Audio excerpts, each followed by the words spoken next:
So we mentioned how the redemption is the raising the world back to what God has in store for creation, to bring about this fulfillment of greatness, of elevation, of all of life, is a total different dimension, of fullness, of infusion of divine content. That we'll have to discuss later, but that comes about through the return of the Jewish people to their full vitality, national vitality in the land of Israel. Redemption being the Jews back in their land with kingdom and sovereignty, the Beit HaMikdash, the temple, the Sanhedrin. The question is, we just started to discuss, how that takes place. How do we return after 2,000 years of being a fractured, scattered among the nations?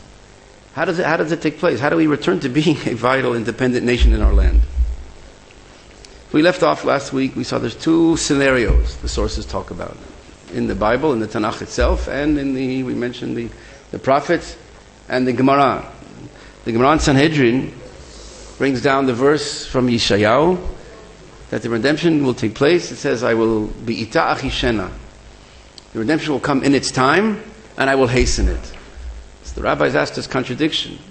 There's a time where there's a deadline date past which the redemption, the world cannot have seen and witnessed the return of the Jewish people back to their land, to being a nation again. There's some time that only God knows of when that is. But it says, I will hasten it. In other words, it will come before the deadline. So there's contradiction. How can you have it in the deadline and it comes before? So the rabbi said there's two choices. If you're worthy, I will hasten it. If not, it'll come.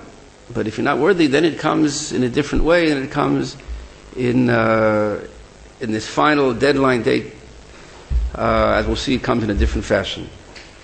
The Gemara also brought down two sources, two contradictions of two prophecies. One in Daniel, it talks about the Mashiach coming down, like flying through the clouds from heaven, the phenomenon of the Mashiach. And in Zechariah, it comes like a poor person on a donkey, riding on a donkey, very not glamorous, not so super majestic and beautiful. A poor person riding into town on a donkey. And we describe that as these two scenarios, which is not only these places, but other sources we have, of what we call how do we call them? We define them. Two possibilities: the supernatural, miraculous redemption, or the natural redemption. Comes riding on the forces of nature, seemingly man is bringing things, different intrigues of doing this, like the book of Esther, right? The whole book of Esther, Megillat Esther, all these human maneuverings, machinations to bring about, God is working through them all to bring about the salvation. But it looks on the surface very natural. Or, we know, like the opening up of the clouds of heaven. The Mashiach comes down, plops in, it's all complete, all perfect, all at once. Yeah. Well, I'm always confused with two questions. One is the era of the Mashiach, does it still belong to the 6,000 years, or is it after that? And the other question is, after the 6,000 years, will be still there? Will there still this material world, or is there going to be a kind of spiritual world?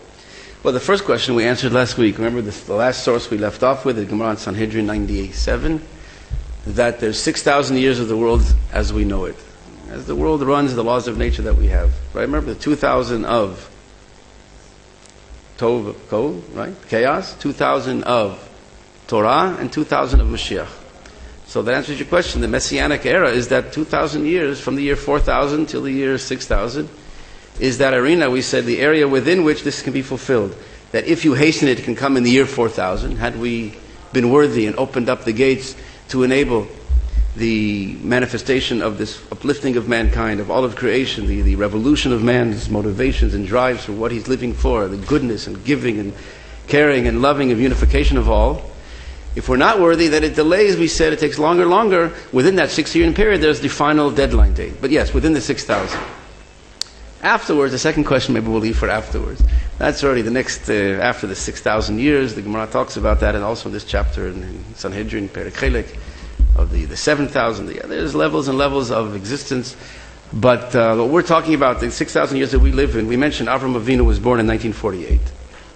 We said he was 52, he recognized and started saying, converting and explaining, right, Asut and Nefesh. He made the souls in Haran. He started organizing the world. not to repeat everything from last week, remember the orchestra with all the different instruments? That's the chaos. Right? You have all the instruments are created, 2,000 years of this chaos, meaning all that is meant to be is now exists. All the instruments are there, the drums, the violins, but it's this cacophony, everyone tuning up and playing on their own. In the year 2000, enters the scene, takes the stage, the beginning of Am Yisrael, Avram Avinu, starts to organize. That's the era of Torah. The beginning of Torah that organizes and unifies and directs all and guides all that great orchestra. In the year 4000 on begins the era of the Mashiach, where now that can be uplifted to be that super orchestra, to bring down the infusion of God's name in this world, which changes the orchestra to a tune completely, a different elevation, like I said, the motivations of man, but that we'll get to. So what we spoke